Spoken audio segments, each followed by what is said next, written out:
table.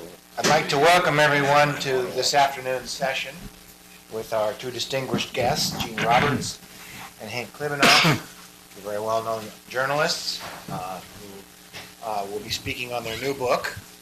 My name is Doug Massey. I'm a professor of sociology and public affairs, and I teach a course in this very room, Race and Public Policy. So I'm very interested in the subject of race in America and the way that it's perceived and covered in our nation's media. I think most Americans continue to underappreciate the importance of race in American history and the legacy of race in contemporary American society.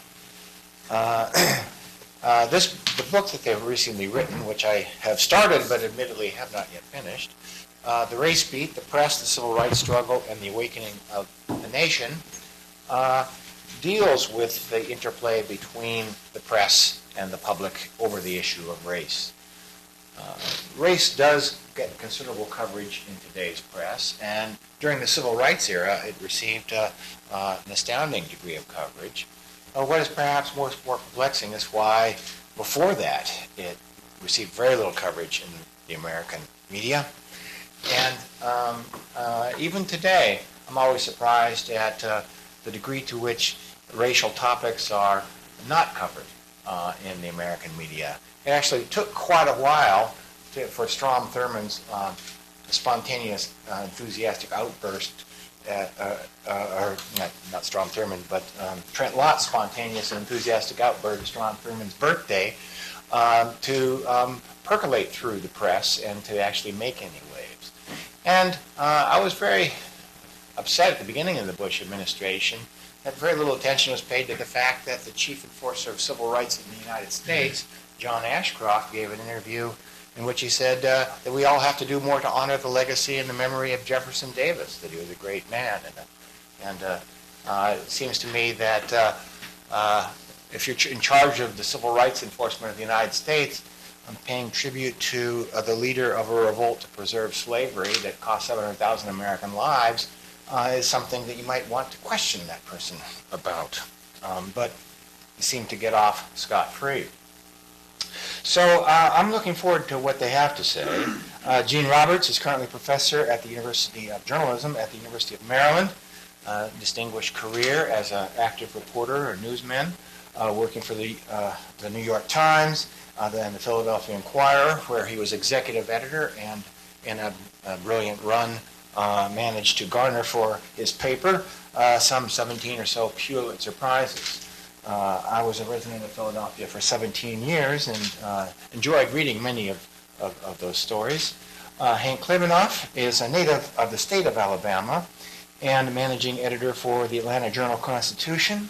He has also worked widely in the field of journalism, and including a stint at the Philadelphia Inquirer, where he's deputy managing editor, and stints at the Boston Globe and the Daily Herald and the Sun Herald. So without further ado, I will turn the floor over to them. I presume they've worked out their choreography amongst themselves, and they will spend roughly the next 45 to 50 minutes talking about the race beat, the press, the civil rights struggle, and the awakening of a nation. So join me in welcoming them to Princeton. Thank you, Doug and Dale, for the invitation. We appreciate it. And thank all of you for coming out here. I'm Hank, and this is Gene, and if you haven't figured that out. And I'm going to go first, and we'll save the best for last. Let me just tell you with somewhat of an assumption that you may not have read the book yet, and those of you who have, and bear with me here, what the race beat is and how it began. Because it begins nowhere near a newsroom and far from the South. It begins in New York at the Carnegie Corporation. And it begins in the mid-1930s when the Carnegie Corporation decides that the one big problem facing America that no one's dealing with is the issue of race. Certainly America has gone through a very difficult First World War, and it's gone through was continuing to go through the problems of the Depression but it had the foresight to say that there's one big issue looming out there that America cannot go forward without tackling, and that is the issue of race. And they wanted to have the most comprehensive, thorough examination ever of the issue of race relations in America, how people felt about each other, African Americans and whites. And they wanted to bring on board to do the study someone who would not be sort of immediately identified with a bias. They didn't want a Democrat or a Republican or a liberal conservative, anyone with an ism. So they reached all the way to Sweden and got Gunnar Myrdal, a social democrat there who was a man of great renown over there and was pretty well known over here. He had spent time in this country. And so he came to this country to take up this study. And the Carnegie Corporation gave him a blank check and 125 researchers, some of whom were already in the field down in the South, and a companion who basically a co-director of the project, Ralph Bunch, an African-American man of towering intellect from the West Coast. And they spent some time in the South, buzzing around the South, talking to people, trying to figure out what was on the minds of people as regards race. And they were coming to some, right away, they came to some shocking revelations. And Myrdal himself was shocked by what he saw and in fact wrote back within days to say, this is more than I ever could have imagined. I'm horrified by what we're finding. And at one point actually worried whether he had taken on too much in taking on this study. But he stayed with it. And since we have a little bit longer than usual, I'm going to go a little bit further to talk about how in the middle of his study, Hitler is on the march in Europe, and he gets very worried that Hitler is about to invade Sweden and his beloved homeland. And he hasn't quite at that point formulated his ideas of what his study on race relations in America is going to show when he gets distracted by the issues of Sweden. So he takes his wife and his 3 children, and they get on a freighter and they go back to Sweden. And while he's there, he sees immediately something that causes him alarm, but also causes him or helps him put in perspective what he's just seen in the South and in America. He sees that the government, under the mere threat of Hitler, collapses.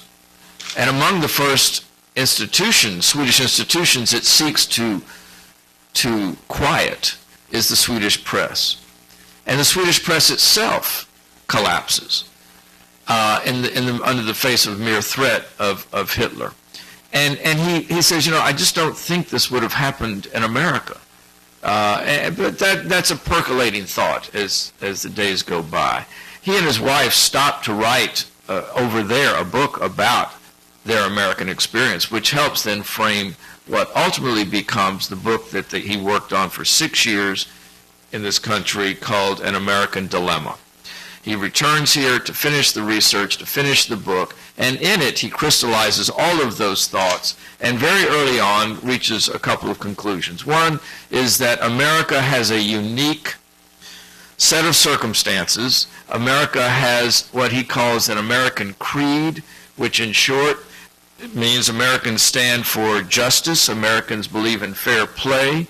He points out, of course, that Americans don't always act like that, and they are easily misled, and they are led astray. But by and large, that is a core value of this country, and among the core values is in fair play and a belief in justice. And by the way, he reaches that conclusion at multiple times, but one in particular that we liked was when he was interviewing the rapaciously racist senator and former governor from the state of Mississippi, Theodore Bilbo, who got away with some of the most amazing comments on the floor of the United States Senate, the most racist, white supremacist comments on the floor, and was currently under threat of censure from the United States Senate for his comments. He had proposed that the way to solve the race problem in this country was to ship all the African Americans back on the idea, well, we brought you here, now we're going to take you back. And Merrill,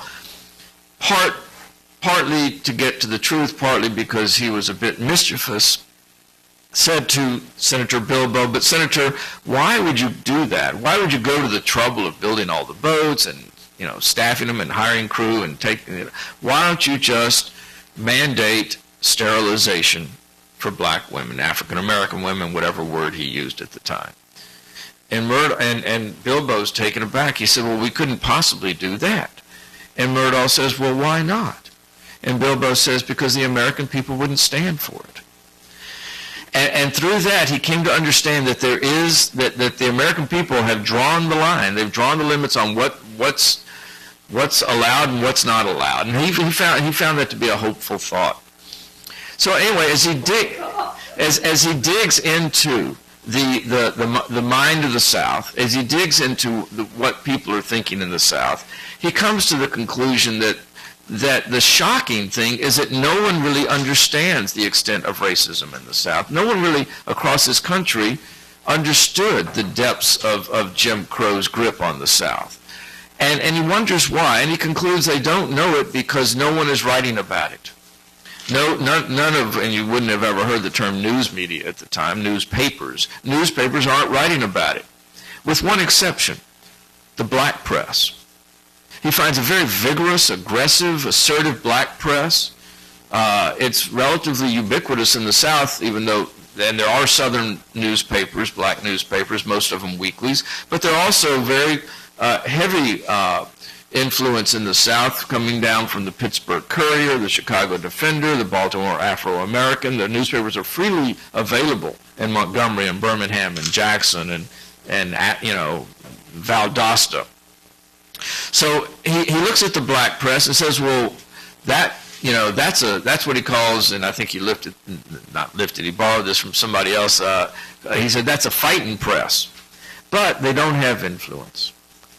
They don't have influence. They're saying some pretty amazing things. They're holding white America accountable, but white America is not reading the press, the black press, and they're not reaching the centers of power. He looks at the Southern press, and he sees some open-minded editors, and he's pretty impressed by what he sees, but there aren't very many of them. By and large, the Southern press is white supremacist, segregationist, or quiet. And so they're not going to lead the charge as far as bringing to light some of the despicable things he's finding. So then he says, well, what about the Northern press? Where are they? And they were nowhere to be found. This is in 1938 to 1944 that the research takes place. And he decides that it's going to be up to the Northern press to come in and discover the shocking conditions in the South. He decided that if Northerners knew what was going on, they would be shocked and shaken by what they see, and they would demand change. So he says, when the Northern press, should they ever come down here, things will start to change. And he says on page 48 of this book that this whole team of researchers and he and Bunch produced, An American Dilemma. It's a 1,483-page book. He says on page 48 in italics, to get publicity is of the highest strategic importance to the Negro people. And that formed the basis of our book, The Race Beat.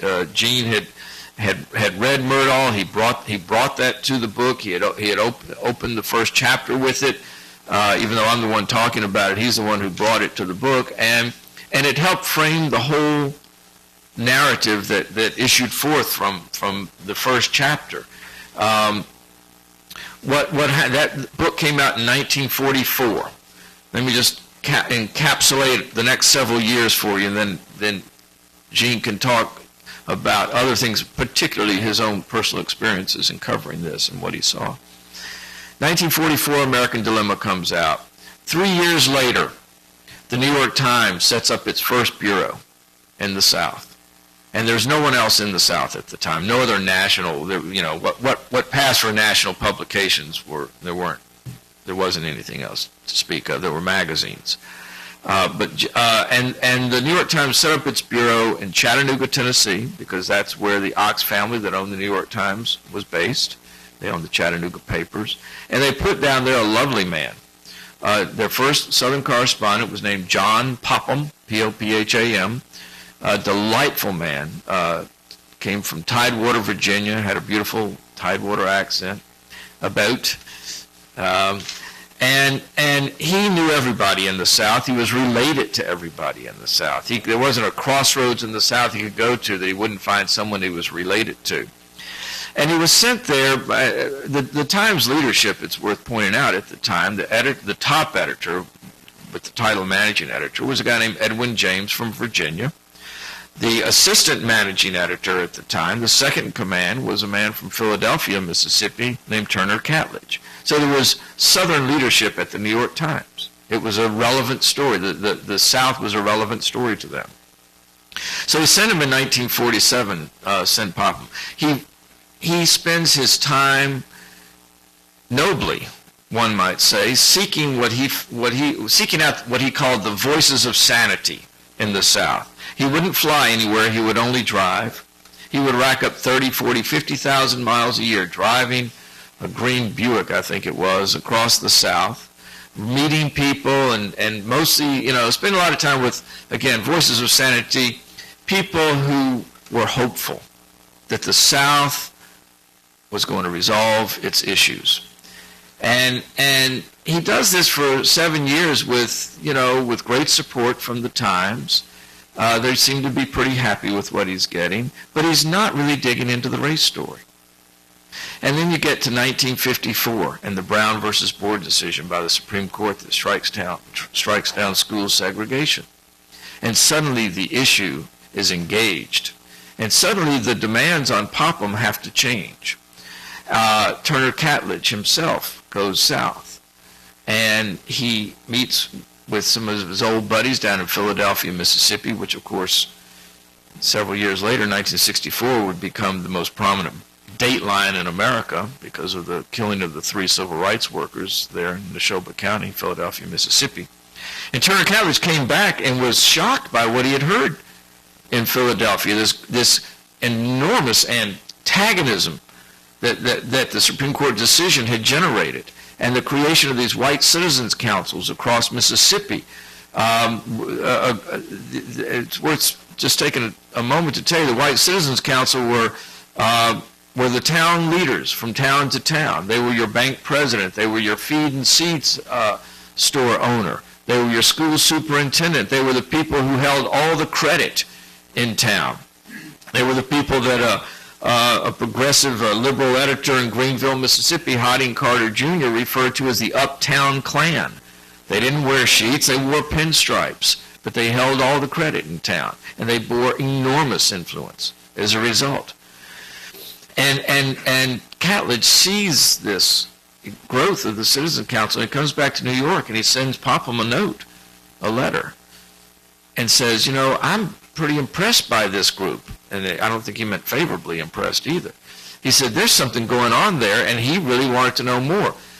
As the days and weeks and at that point a couple of years go by, there is a real understanding that the New York Times has been missing the story, and that Popham is not getting the story of race. Popham writes him letters basically ultimately saying, I don't want to write that story. These are my people. They're at war with each other, and it's breaking my heart. And I really don't want to be doing it. And kept saying, send somebody else down, send somebody else down. I want to write about the industrialization of the South as it moves from an agrarian society. There are a lot of good issues down here, and they will have race in them, but the New York Times did not do that. You get to 1955, the Emmett Till trial. It's really important for a couple of reasons. One, it got national attention. Reporters from all over the country came there, I should say all over the country east of the Mississippi River, by and large. A lot of, certainly the Chicago press was there because Emmett Till was a 14-year-old young boy from Chicago. So you had all four, or at that time, 4 of the major newspapers in Chicago who came there and covered it. You also had huge coverage by the black press. And because Johnny Popham was a very persuasive man, the judge was persuaded by Johnny Popham to let the black press sit in the courtroom on the ground floor at a table not far from where the white press was. Johnny Popham was a great ambassador for this. America got a real exposure to something pretty raw in reading about Emmett Till. Many of you know the story that Mrs. Till allowed, and in fact insisted, that when the body of Emmett Till, having been beaten to a bloody pulp, having been shot, having had a 70-pound cotton gin fan thrown around his neck, and having been thrown into a river, killed 4 different ways, when his body surfaced, it was just gaudy and horrific. And she insisted that his casket be opened. And the photographs were, shocking to people. And so that riveted the nation's attention on how brutal the hand of Jim Crow was. That's 1955. Let me go through three more sort of milestones that I think are worth noting. 1956, the Montgomery bus boycott begins. It actually begins in late 55, I guess, with Rosa Parks. Martin Luther King is in Montgomery. Many of you know he ultimately became head of the Montgomery Improvement Association that was mounting this bus boycott. Weeks and weeks and weeks go by, and there's no coverage at any national level. None of the news magazines have come down there. The New York Times hasn't come down there. The LA Times hasn't sent anybody. The Washington newspapers haven't sent anybody. The Chicago papers haven't sent anybody. And Martin Luther King is noticing that it's getting very little attention. Meanwhile, over in Tuscaloosa, Alabama, a 26-year-old woman African-American woman is trying to get enrolled at the University of Alabama. She's been trying since 1952. Finally, as the case winds up and down the courts and to a federal court, the ruling comes down that she must be admitted. So in 1956, Autherine Lucy is ordered to be admitted to the University of Alabama on a Saturday morning, and it could not have been lost on Dr. King that her effort to get into school drew a massive number of reporters. By those standards, a massive number of reporters, because the press was expecting a violent scene. And sure enough, there was a huge confrontation. It's incredible she got out with her life. She only stayed enrolled for 2 days before they just ran her off. They ran her off campus. She had to withdraw. But Dr. King surely noticed that the far more effective and long-lasting Montgomery bus boycott, which went on for 381 days and was amazingly successful, virtually, it shut down the bus system. And that's to this day, it's the Rosa Parks story that my kids reenacted when they were in kindergarten, okay? And if you said Autherine Lucy to most people, they don't know what it was, but that the one that got the attention was Autherine Lucy. So that happens in 1956. And then I want to tell you about 1957, because 1957 is Little Rock. And Little Rock becomes enormously important for 3 or 4, maybe even 5 in separate reasons. Little Rock, Arkansas, by Southern standards, was relatively progressive. They had integrated a couple of universities there, a couple of towns that agreed to desegregate even before the Supreme Court had ruled. And Little Rock looked like it was on a course to do that. The school board had agreed to integrate. The mayor was on board. Everybody, this is 1957 after Brown, was on board. The governor indicated he probably was on board. He had run, and when he had run for governor, he had said, Orville Faubus had said, if I'd been on that Supreme Court, I'd have been part of that unanimous verdict. At the last minute, the segregationists got to him, changed his mind, and everything changed. And it turned into just a street brawl, a mess. There was violence. The 4 things that happened. The black press, which up to that point had the front row seat on the civil rights story, and not as if white America was reading them, but they had the front row seat. They get to Little Rock. It's their story. They are inside the home of Daisy Bates, who is shepherding the 9 black students to try to get into Central High. 4 reporters are on their way to Central High the day that the 9 students are getting in, and they just get the living hell beat out of them. In particular, L. Alex Wilson, the editor of the black newspaper, one of the black newspapers in Memphis. And you'll see the photographs if you have the book of him getting beat up. It's pretty dramatic. And at that point, the black press lost its front row seat on a story that up until that, for many years, only it had cared about. The second thing that was important was the way the Arkansas Gazette covered the story. The Arkansas Gazette was a progressive newspaper led by a wonderful editor, Harry Ashmore, and Harry Ashmore and Gene knew him very well, was an incredible voice for progressive thought and saying to the South, as a few other editors did, we are not going to isolate ourselves. We can't, we tried that. We fought a war over that. We are part of the nation, and we have to be part of the nation. We have to listen to the Supreme Court. And his newspaper covered every element of that desegregation effort. Every element of it. Everything, every word the governor said was in that paper. Every press conference, every speech, every court filing was in there, wall-to-wall coverage. And they showed how a Southern newspaper, any newspaper, could cover a story. Another key element was the advent of television reporting. When the couple of days, or actually the day that Governor Faubus decided to go on the air to say he was not going to open the schools, that he was going to circle Little Central High with National Guardsmen and not let the black students in, there was a young reporter in Chicago, John Chancellor. He had been a newspaper reporter at the Chicago Sun-Times, and he had leapt into television at great risk. I mean, no one knew that television was going to be a successful medium when he did that. And he's on the phone to his editor in New York, and they decide he has to go to Little Rock. That something, as they're talking, I think it's a wonderful moment in the book where they're talking, trying to decide whether to go to Little Rock or to Clinton, Tennessee, and someone hands a bulletin to his editor in New York and says, Governor Faubus in Little Rock has decided he's going to go on the air tonight, and that's when they decide that Chancellor better get to Little Rock, and so he does. And he covers the story like no television reporter had ever covered the story, and Americans for the first time saw a running race story as they sat in their homes and in their living rooms. And I'm going to depart for a moment to mention, if I might, that John Chancellor's wife, Barbara Chancellor, is here, and his son, Barnaby Chancellor, is here. They live here in Princeton, and it was in their lovely home that I interviewed John Chancellor. That made an enormous difference. Television at that point was up and running, and bringing the story to people in a very dramatic way, and it changed everything at that point. Though that just sort of sets the stage. I think Gene probably wants to go back on some of that and fill in some of it. The race beat is we certainly don't stop in Little Rock.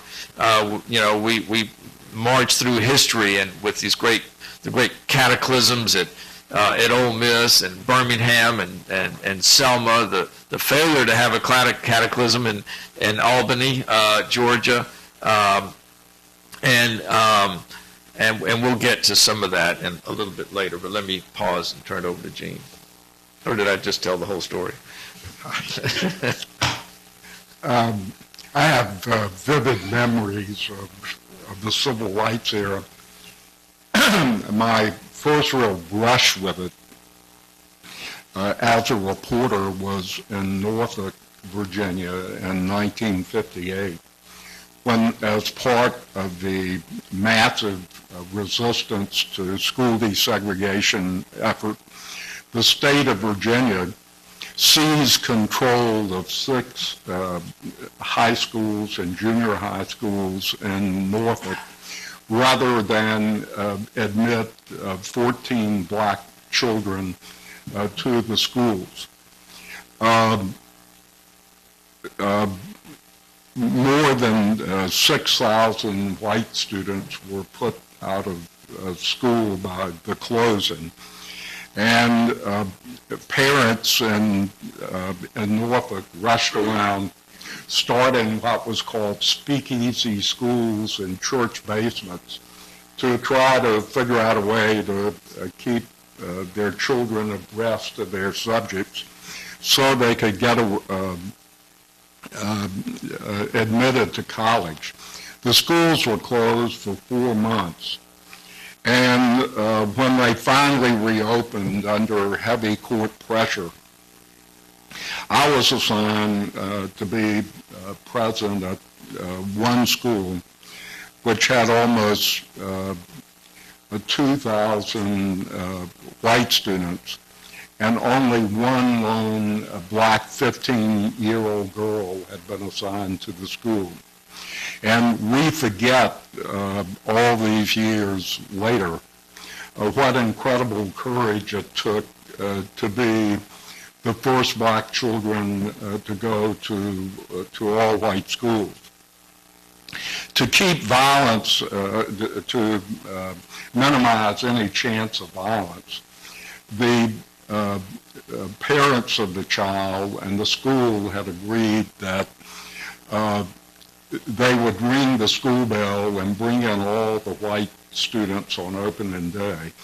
And only when there was no white students left on the campus, they would bring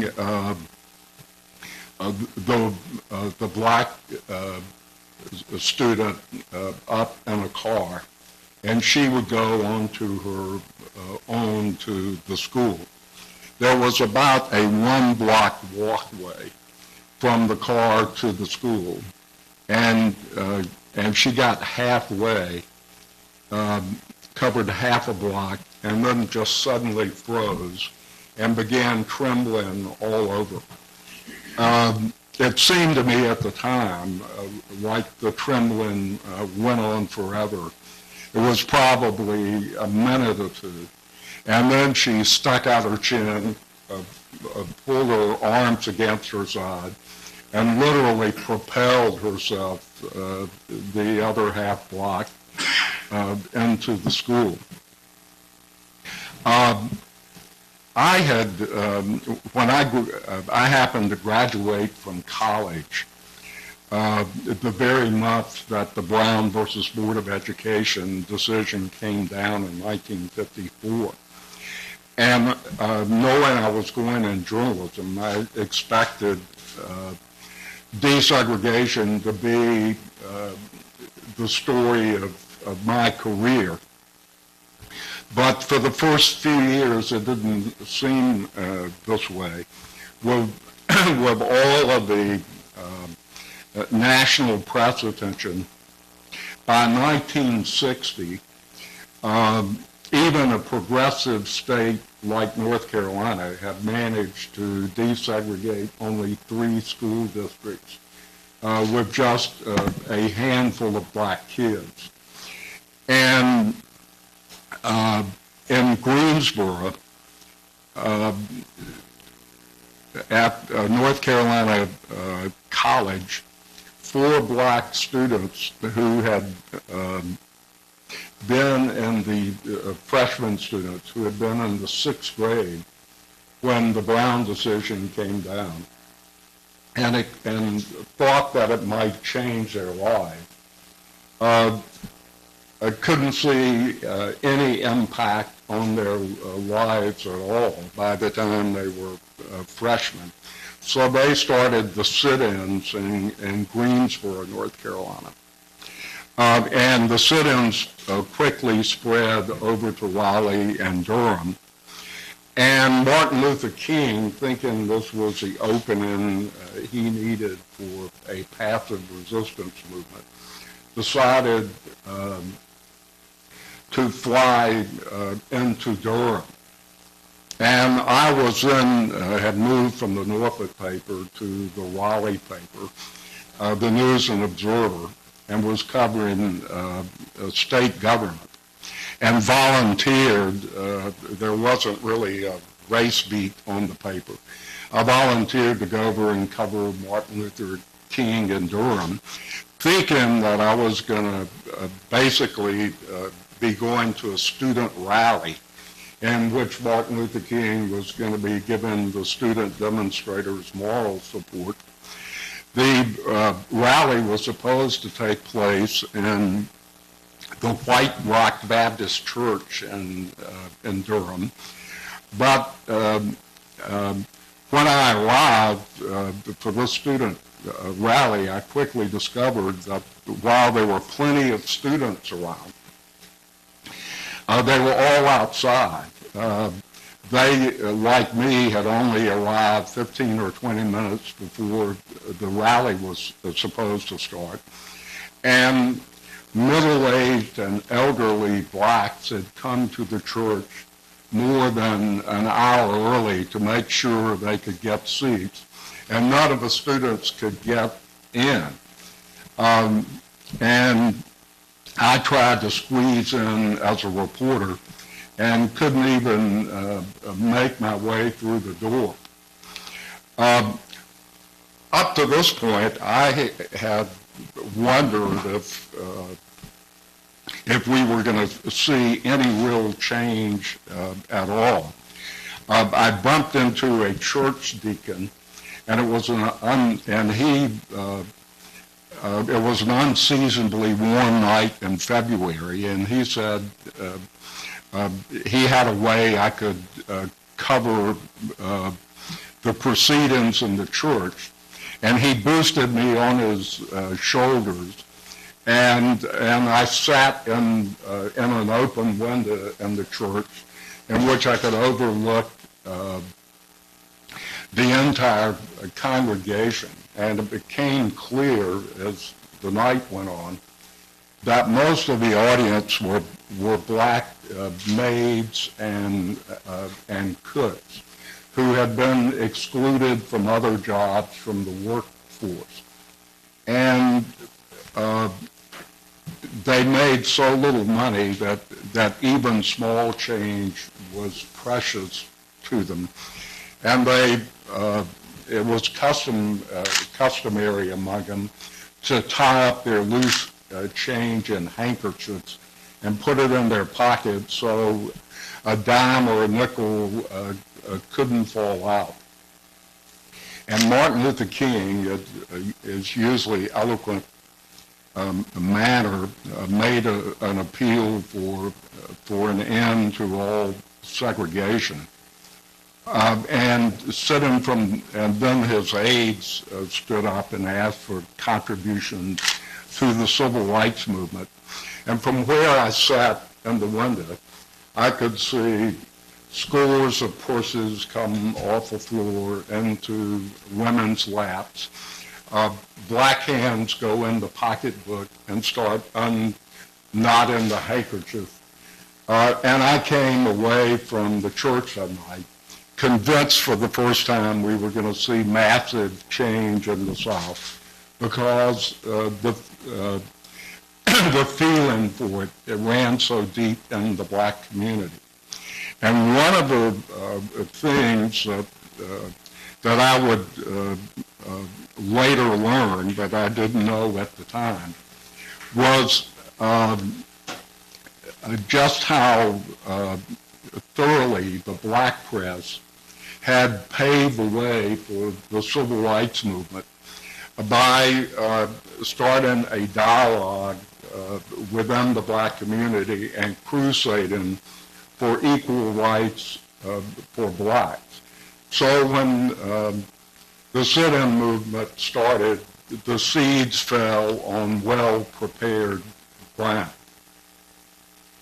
Later, I would leave the South for a period and then come back as Southern correspondent and civil rights reporter for the Times, operating out of Atlanta. And it was almost a surreal experience. You never knew quite when trouble was going to happen. I had an office in the Atlanta Constitution and Journal building and kept a packed suitcase there so that I could rush to the airport at a moment's notice. Sometimes I would be having lunch in a nice air-conditioned Atlanta restaurant And then the phone would ring, the waiter would come over, New York would say, I needed to get to Mississippi or Alabama. And I would leave this nice, comfortable, air-conditioned restaurant, and 3 or 4 hours later, I would be on a dusty road, sweating in the sunshine while a group of marchers or demonstrators would be in the street, and lining the street would be 50, 100, 150 state and local policemen armed, looking almost like Mexican bandits at times with crossed bandoliers of bullets, while a few dozen peaceful civil rights workers were walking along. And then white toughs would usually storm into the streets, beat up the civil rights workers, and then the state policeman would suddenly develop an interest in bird study and start looking up in the sky, watching the birds and not seeing any of the violence that was occurring in front of him. Sometimes it would, on one occasion, it got a good deal more surreal than that. We were, maybe a dozen reporters were covering a civil rights confrontation in Bogalusa, Louisiana, which at the time was a particularly tough town. And while there were no demonstrations scheduled for the weekend, we were uncomfortable about leaving town, correctly viewing the town as 2 attempts to leave. And we were all staying in a fairly scruffy hotel. There was a motel. There wasn't a good one in the area. And just trying to relax on Saturday afternoon, when suddenly a rogue Klansman appeared at the hotel, banged on our doors, introduced himself, passed out business cards, identifying himself as the Grand Claxon of southern Louisiana, which Claxon is Klan speak for public relations person.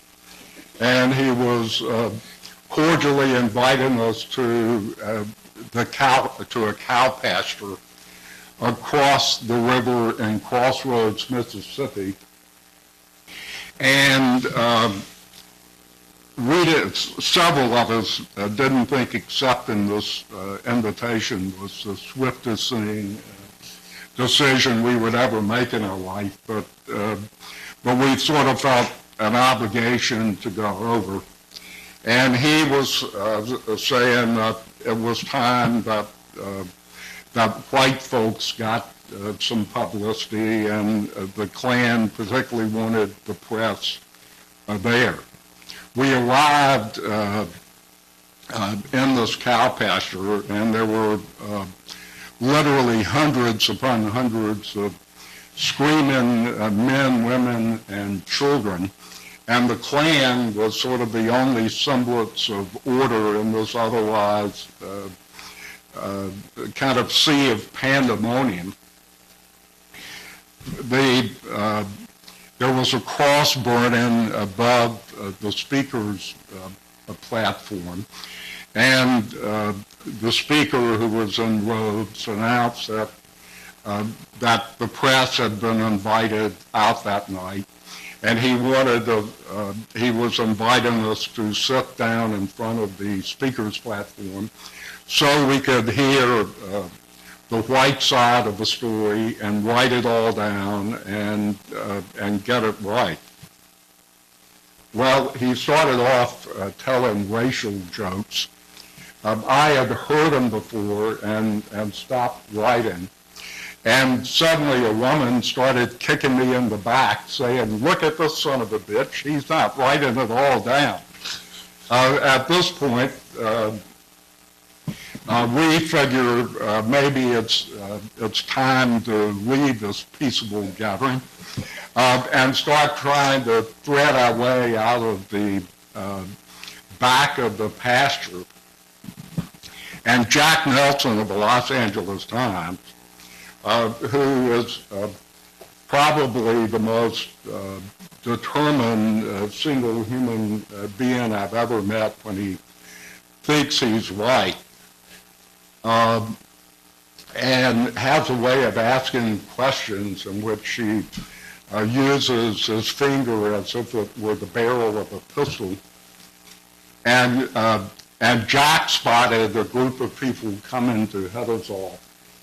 We go back in the crowd, and Jack says, "We've got to find that son of a bitch who invited us out here, the Claxon." And he gets up on a barrel and starts looking out over the crowd. Finally, he spots him, and the two of us go over. And Jack says, "You invited us out here tonight because you wanted good publicity, right?" And the Claxon says, "Yes." And Jack said, "Well, you're about to get some bad." And the Claxon said, what do you mean?" And Jack said, "They're about to beat the hell out of us, and if they do, you ain't going to want to read the Los Angeles Times tomorrow morning." And the guy said, "Well, this is not a problem." And he picks up his walkie-talkie and says, "Claxon 1 to Clagle 2. Send me a couple of people." And Jack said, "2 ain't enough." And the Claxon said, "Claxon 1 to Clagle 2, change that. Send Flying Wedge." And then suddenly a group of about 10 or 12 rogue Klansmen come clopping over in V formation, put us in the middle, and with the people the Klansmen in front with drawn pistols, get us through this mob and back to our cars. These are just a few of the impressions I carry from having covered things at the time. Interestingly, a sort of a body of common wisdom developed among reporters about how you cover mob scenes in the South and stay alive. And basically you had 2 ways to go. One of them was to sort of dress down and blend with the street mob. And if you spoke Southern, as many of us did, you could sometimes do this and carry it off. The other survival technique, which became quite sophisticated, was to go the other way and try to look like an FBI agent. And 2 of the reporters, Claude Sitton of the New York Times and Carl Fleming of Newsweek, they had been operating with sort of standard size stenographic pads about like this, which were hard to put in your pocket. And if you walk around a town that was tense with racial problems with a notebook in your hand, it didn't take a genius to figure out that you were a reporter. So they put in a special order with a Richmond stationery firm to cut the pads in half vertically. And that way you could put them in your pocket if you were wearing a suit, and you wouldn't have to walk around with a notebook in your pocket. Then they discovered if you put 2 in your pocket, and button a button of your coat, it would look like you had a shoulder holster, and people would be sure that you were an FBI agent. And people who were segregationists who were causing trouble during civil rights demonstrations didn't want problems with FBI agents, so basically the ruse worked. You know, let me fill in one thing too. That Gene clearly is from the South, and he mentioned Claude Sitton. After the New York Times, after they realized that after 1957, Little Rock and the New York Times had gotten caught off guard. Some of the soundings from Johnny Popham and from the New York Times' own education editor, they got it wrong. They didn't realize this was coming. Johnny Popham got hired by the Chattanooga paper. There was an opportunity for the New York Times to send somebody else down in 1958. And they found someone on the copy desk in New York, a fellow out of Conyers, Georgia, named Claude Sitton. That's who Gene mentioned. And Claude became the gold standard for reporters covering the civil rights movement for the next 6 years, from 1958 to 1964. Everywhere he went, other news editors across the country would see his byline, and they would say to, and by then, I guess, John Chancellor had left the South and moved on to something else, but they would say to Sander Van Oker, his successor, or to somebody at CBS or the Washington Star or Washington Post, you go there because that's where Sitton is, because he's getting some phenomenal stories. And you had this reporting, this suddenly ramp up in the reporting of what was going on. I mean, and almost, and if I say stenographic reporting, I'm saying these were not reporters going out writing their opinion about what was going on. They were simply doing what Merrill said they would do. They would just write what they saw. And that would be shocking to people. And so many of these reporters were from the South. They grew up in the South. They intuitively may have known what was going on, but there was an occasion to go on to the other side and into the other neighborhood. But once you had an assignment, you went there. And some of the reporters themselves were shocked and shaken. And the race beat has many stories of people who, you know, I mean, Gene and I'm coming a couple of generations later, or Turner Catledge, who grew up in a small town. They could have gone to their daddy's business maybe, or they could have done, I mean, Turner Catledge could have been successful in the hardware business. That's what his family was in. But somebody identified him because they could write, they could do this, they could do something else, and they became newspaper people. And once that assignment took them into the depths of Jim Crow in a highly visible way that they hadn't seen before, a palpable way, they themselves were shocked and shaken by what they saw. And the reports, again, even if stenographically rendered, were very powerful. And coupled with that was the power of the editorial writers of Harry Ashmore and Ralph McGill and Hottie Carter, who were saying to the South, as I mentioned before, we are on a fool's errand if we think we're going to separate ourselves once again.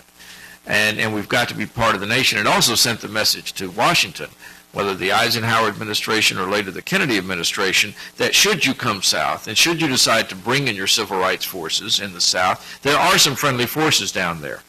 And there are some people who will meet you at the line and welcome you there. And they may be editors, but they've got some influence. And they did have influence. You have Ralph McGill in Atlanta, the editor of the paper, who wrote front page columns 7 days a week. None of this 2 and 3 times a week stuff. 7 days a week. While his cohort, first the Atlanta Journal, then later also at the Constitution, Gene Patterson, wrote on the editorial page a column 7 days a week. And that's powerful. That builds up, a sense of moral outrage every day. And then Gene, he was part of a time when the New York Times had enormous influence because it went everywhere in the South, just writing what was going on, and it moved the nation. There'll be some time for questions. I do want to tell one quick story, if I might, about. And there's so many to choose from.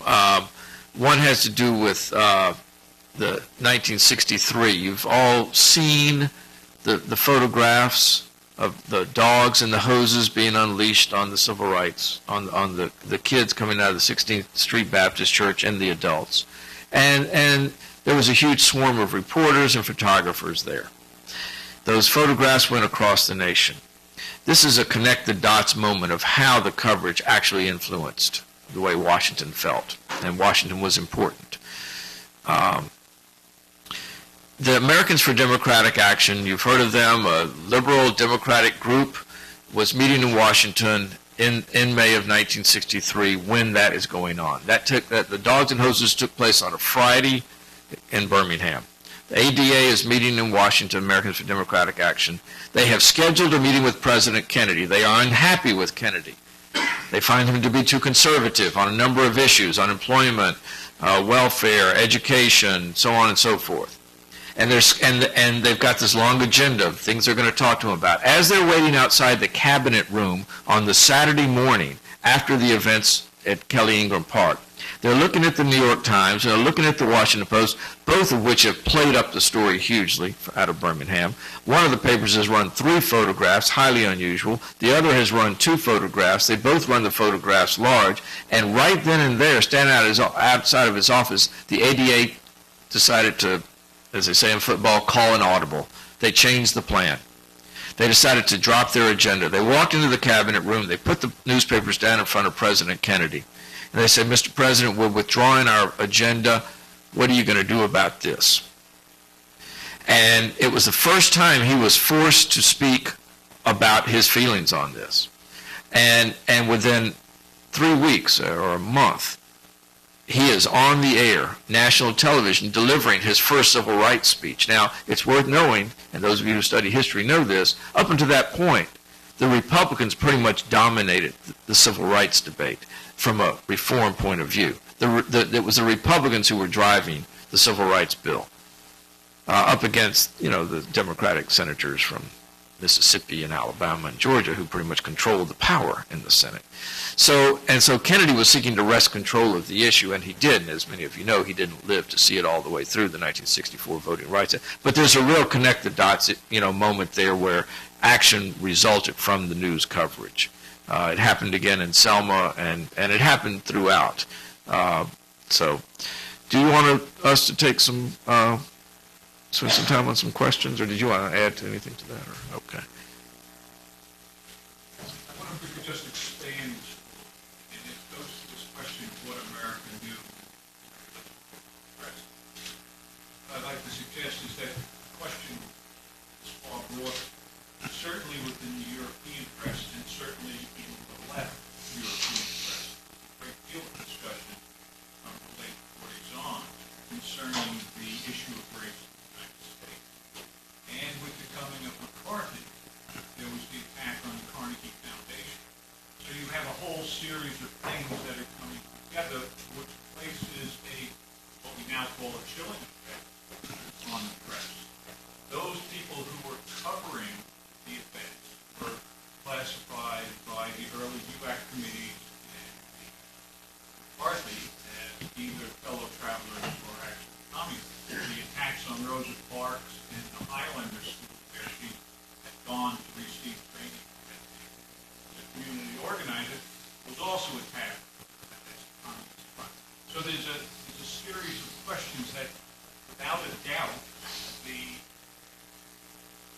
traditional press, one could refer to it if you want to use the New York Times, the Atlantic Constitution, the liberal press, was avoiding this issue out of fear of the consequences of what we can now call the Cold War. And the classic example is that the amicus brief that was filed on Brown versus Board of Ed was from the State Department. And if you read that amicus brief, it talks about the civil rights movement, the issues of Jim Crow in the South, and its impact on American foreign policy. So you have the issue coming in different directions. And also, what I find interesting is all of the major names that you have just given, with the exception of Martin Luther King, were all women. And, for example, the whole sit-down issue and how Southern Christian leadership dealt with the question of the students was Ella Baker, who was an assistant to to Martin Luther King, who was also accused of being a Can I, let me, if I might, because we only have limited time, but what would be the question? Because I think there are others who may want to ask a question as well. My question is that the reason that, do you agree that the reason that the American press was reluctant to cover the issue was both an aspect of the Cold War as well as McCarthy? No, it predated the Cold War. In the 1930s, when Gunnar Myrdal first noted that the Northern press wasn't covering race, the Cold War wasn't a factor at that time. The press simply didn't recognize it as a story. And the press historically has sort of defined news as what is new and different. And when we make our biggest blunders, it's likely to be because we don't recognize that the status quo is a problem and have more difficulty covering that than we do having change. The press, quite truthfully, resisted covering race at all in a major way until, as Hank noted, the Emmett Till trial. And there were these 4 pivotal events. Even immediately after the Supreme Court decision in 1954, black activists in Mississippi were sufficiently encouraged by the Supreme Court decision not to really seek school desegregation, but simply to try to have a voter registration campaign in the Mississippi Delta.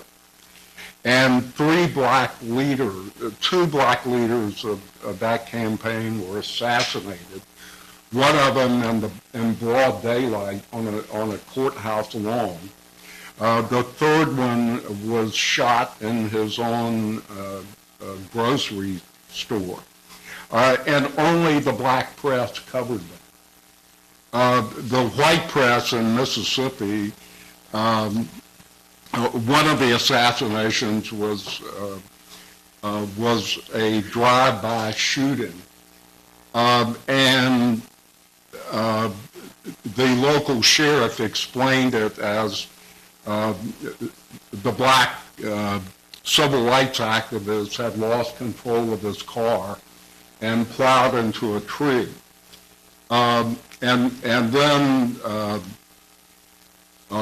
local blacks began asking the question, well, if he just ran into a tree, why were all these shotgun pellets in his face? And the sheriff said this was probably lead from tooth fillings. And this was dutifully reported by the Jackson, Mississippi newspapers. It was only when the Emmett Till case proved to be a turning point and captured the interest of the Northern press that you began to get a look into white supremacy in the South and the kind of violence that was necessary to enforce it. Yes. So thank you very much for the work. My question is more about modern day and sort of based on your experience and the views on the press. Sounds like a lot of the stuff you shared were really high profile, big, dramatic events that happened. And some of the criticism that's most recent is that the press is slower to unveil issues of discrimination and whatnot. So things where like a white girl gets kidnapped, it's all over the news, where's one black woman gets kidnapped. To what degree do you feel like the media doesn't cover issues of race today as it should? And to what degree do you feel that the media sometimes actual discrimination that the president is You know, every time I think we do well, Natalie Holloway happens. And I find myself standing alongside the desk of an assistant national editor saying, we seem to be given a lot of attention to this. Why this one? You know, and we knew of a report of and there was a girl from Atlanta who was disappeared, who went to Fisk, I think. I can't recall, but I mean, she was found later, and she was fine. She had sort of run off or something. I don't know, but why? You know, why? And there was this, and this would be an editor who, by every measure, considered herself open-minded, liberal. You know, she just froze. Like she had just sort of gone through the motions that this is a story that's come down and there's good wire on it. Let's give it the attention. It was not thoughtful. And that was disturbing to me that we hadn't sort of stopped and think about that. It's the difficulty. There is nothing, in my experience, more difficult than covering race if you try to cover attitudes. That's a hard thing to do. We've tried. We've written stories that we haven't been able to publish about Michael Vick, and how come every time we have a story about Michael Vick, it just is an alarm to every racist in the world to suddenly get onto our online and blog and comment with the. I mean, he could have he could, when he was playing football, he could, complete 14 out of 21 passes, and there would be these little racist rants that we would take off the internet. When he got into trouble with the dogs, we assigned 2 reporters to write about it, and it ultimately became a pointless story. It was he said, she said. And do you go out and authorize a poll? No, I don't. That doesn't. A poll, I don't care how scientific, doesn't do it for me as a newspaper man, frankly, to really sort of get into what people really think. You would really have to take some reporters and spend months and months trying to figure out how do people formulate their views.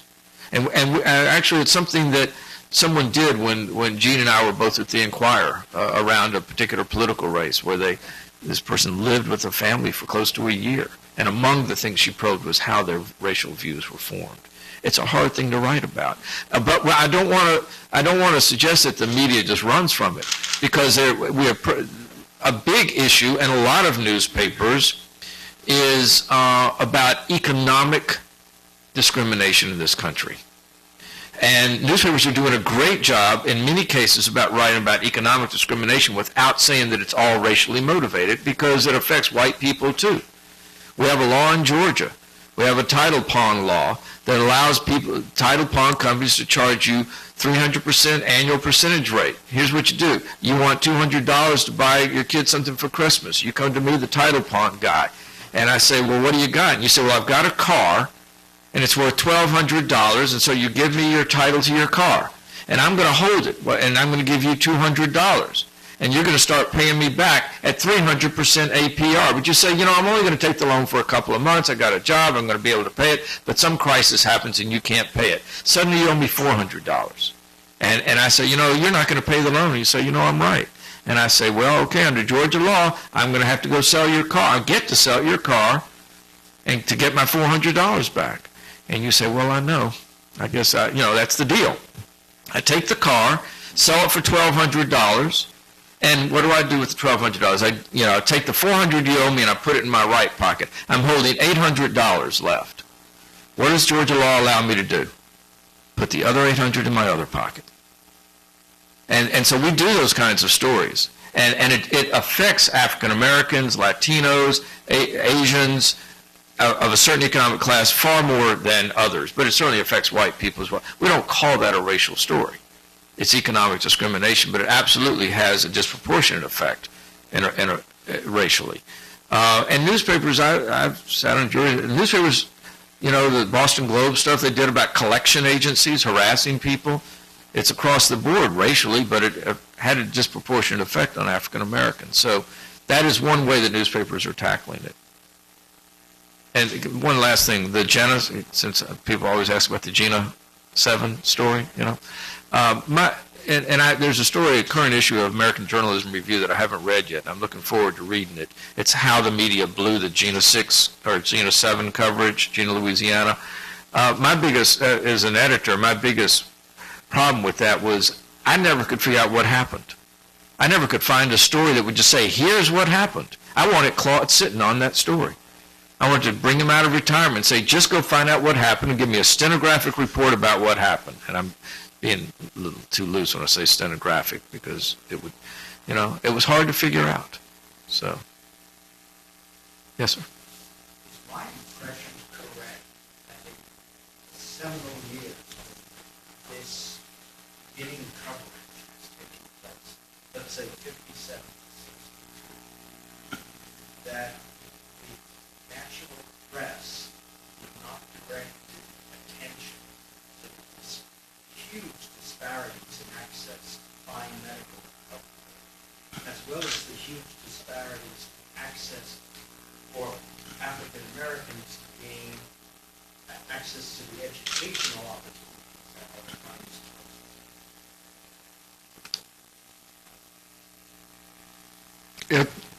It varied from paper to paper. In 1960, when I was working for the News and Observer in Raleigh, and we had a tight staff, and you didn't get a week or 2 weeks to work on any story. 1 or 2 days was sort of a max.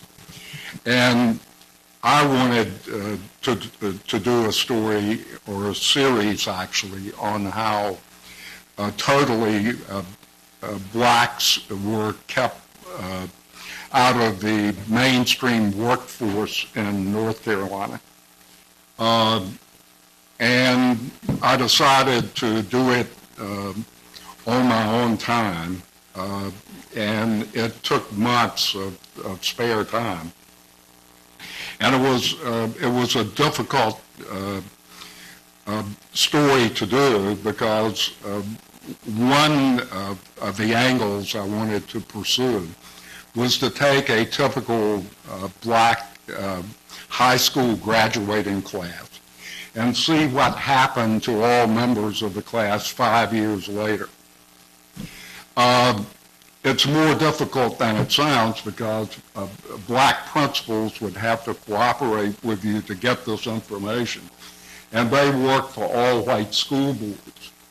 So to find someone who would put their job on the line to help in this kind of story was difficult. We found a principal of a high school with maybe 45 graduating seniors. 5 years later, this would have been the class of 1955, and I was writing about it in 1960. 5 years later, the valedictorian was working as a maid. The salutatorian went on to college because he was a child of 2 school teachers.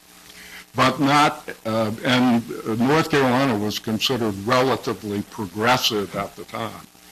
Not one single member of that class was able, unless they went on to college or went into the Army, was able to get a job above laborer or maid if they stayed in North Carolina.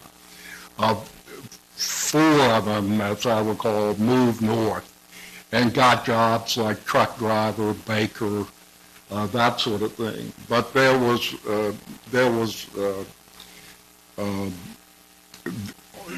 almost a total discrimination against moving blacks into the mainstream.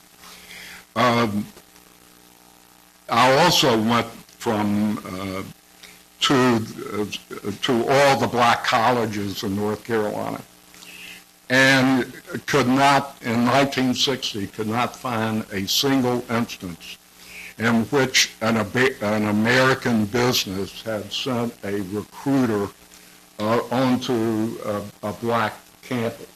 In contrast, that same year, I went over to my school, the University of North Carolina, and literally hundreds of recruiters were on campus seeking white job applicants. But and this was written about from time to time in the press, but it was a slow process of evolution. Let me ask one last question, and then we'll stop. From 1955 through most of the 1960s, most Americans still got most of their news from newspapers. And today, most Americans do not get their news from newspapers. The average age of newspaper readers pushing upwards of about 50. How does that change the way that race gets covered?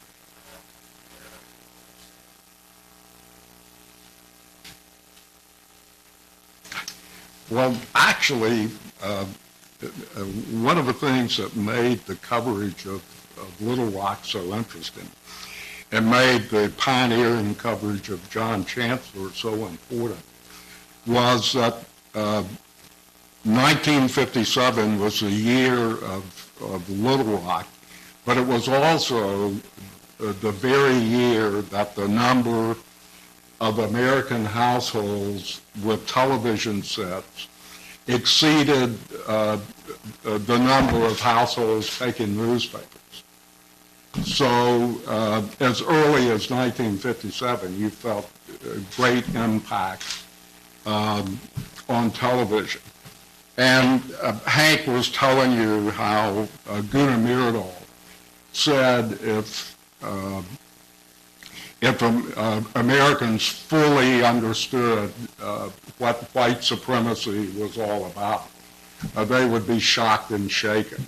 And then suddenly, in the fall of 1957, you have these mob scenes from Little Rock coming in at the dinner table, and the American family is sort of confronting racism over their evening meal. And you've got the first kind of seismic change in American attitude. And much of it was coming from the impact of television. At the same time, it was the heyday of television documentaries. Whereas the early days, where they had meaning, and they were rare enough at the time that when they did it, they had impact. And NBC did like 3 nights in a row, like 3 hours each night. You called The New American Revolution, I think, something like that. And they all did them. Eventually that sort of becomes the standard, the documentaries in 2020 and 60, and everything. It becomes a little blithering after a while, and it's hard to distinguish. What's really interesting is and I don't know that this will be the case, I know we're trying it in Atlanta. If newspapers decide what we're about is that kind of deep reporting, that kind of enterprise, that the internet is for the run and gun, for the daily breaking story, and that's what that audience wants, and that newspaper readers want the deeper stories, and that's where newspapers should take their staff, and that's what we're trying to do, then you might find that there will be a stable audience for that until, like me, we're 6 feet under, and whether the next generation will want that in the newspapers, I don't know. If they don't, I don't know where they'll get deep reporting. I'm not sure, and that concerns me about the future. Where will the deep reporting come? And if you want to go home with something to worry about, I think that although you may feel you're getting your news from television or the internet, it's really coming from a network of Associated Press and wire service news and supplemental wire services like the New York Times wire service. Virtually all the news is coming from newspapers to this day. And newspapers are systematically cutting back their news staffs. So we have more and more avenues than ever for information, but we've got less and less people supplying that information. And the New York Times just last week announced that it was cutting its staff, news staff, by 100 people. And many newspapers across the country have cut by 20% or more if you look at it cumulatively over a 4 or 5 year period. In my opinion, it's a huge crisis, not just for the media, but for American democracy. If newspapers keep cutting back, and we don't see the development of internet news collecting agencies, which at the moment we simply don't have. Most news websites are spin-offs from newspapers. I just fear if the trend continues, 5 or 10 years from now, how much data are we going to be getting on a daily basis from which we can make democratic decisions? I keep hoping some kind of alternative will develop, but so far it hasn't. So go out and subscribe now. I